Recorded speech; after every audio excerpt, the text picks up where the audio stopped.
জীৱনটোৱে ক'ত কেতিয়া কাক কেনেকৈ লৈ যায় কোনেও ক'ব নোৱাৰে।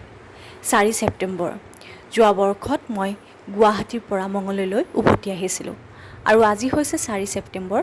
আজি গৈ আছোঁ মঙলৰ পৰা চিপত ছত্তীশগড়লৈকে। আহকচোন এই যাত্ৰাৰ সাৰথি হওক আপুনি আমাৰ লগত। ঘৰৰ সকলোৰে পৰা বিদায় লৈছোঁ।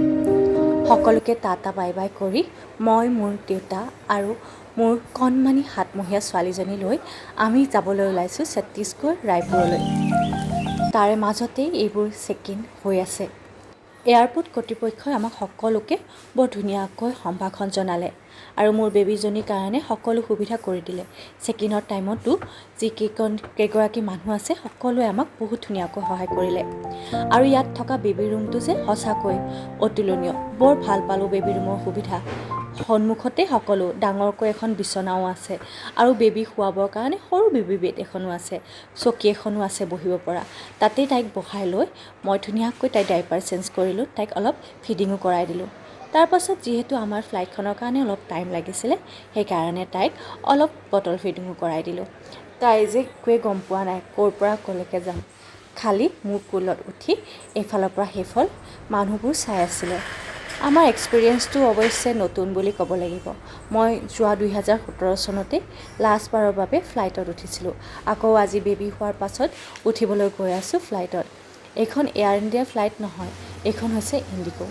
আৰু দেখিবলৈ পাইছে ফ্লাইটখন কিমান দীঘল আৰু সকলোৱে লাইন পাতি গৈ আছে আৰু সকলোৱে মোক আগলৈ পঠিয়াই দি সোনকালে উঠিব পাৰিলোঁ এয়াৰপ্লেনত। এই দেউতাক দেখিছে নহয় কিমান ধুনীয়াকৈ মই গোটেই পৰিৱেশটো দেখুৱাইছোঁ। সকলোৱে চাগে ভাল লাগি গৈছে। ইমান কণমানি ছোৱালীজনী লৈ কেনেকৈ যে এয়াৰপ্লেনত যাম তাকে ভাবি পোৱা নাছিলোঁ। কিন্তু তাই সঁচাকৈ অলপো ডিষ্টাৰ্ব নকৰিলে। মাজে মাজে অলপ অসুবিধা কৰিবলৈ ট্ৰাই কৰিছিল, বহি অলপ আনকমফৰ্টেবলো ফিল কৰিছিল, কিন্তু পাছত সকলো এডজাষ্ট কৰি ল'লে। এনেতে ষ্টাৰ্ট হৈ গ'ল আমাৰ প্লেনখন। প্ৰথম অৱস্থাত মোৰ অলপ ভয় লাগিছিল, যেনেকৈ বাছৰ টাৰ্ণিং লয় তেনেকৈ যে এৰোপ্লেনখনে টাৰ্ণিং ল'ব ধৰিছিল। কিন্তু লাহে লাহে যেতিয়া গুৱাহাটীখন গোটেই অসমখন এৰি কিনে কলকাতালৈ ৰাওনা হ'লোঁ তেতিয়াহে মনটো অলপ বেদনাৰে ভৰি পৰিল। ধেৎ তেৰি, যিমান যি নহওক অসমখন নিজৰ জন্মভূমি, ইয়াৰ পৰা দূৰত থাকিবই কোনোদিনেই মোৰ পোৱা নাই।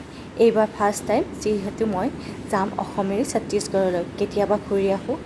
এই মাজতে দেউতাৰ লগতো খেলিলে আৰু খেলি তাই অলপ ভাগৰো লাগিল। আৰু যিহেতু আমাৰ 45 মিনিটৰ ৰাস্তা আছিলে, এই গোটেই ৰাস্তাটোতে তাই শুই পৰিলে। ইমান ধুনীয়া চাওকচোন আকাশখন দেখিবলৈ, সঁচাকৈ ৰোমাঞ্চক পৰিৱেশৰ মাজত মোৰ কণমানিজনীও শুই পৰিলে।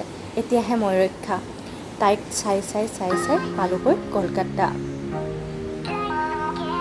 মোৰ জাৰ্ণিটোৰ কথা জানিবলৈ ছাবস্ক্ৰাইব কৰক মোৰ চেনেলটো আৰু ভাল লাগিলে শ্বেয়াৰ আৰু লাইক কৰিব।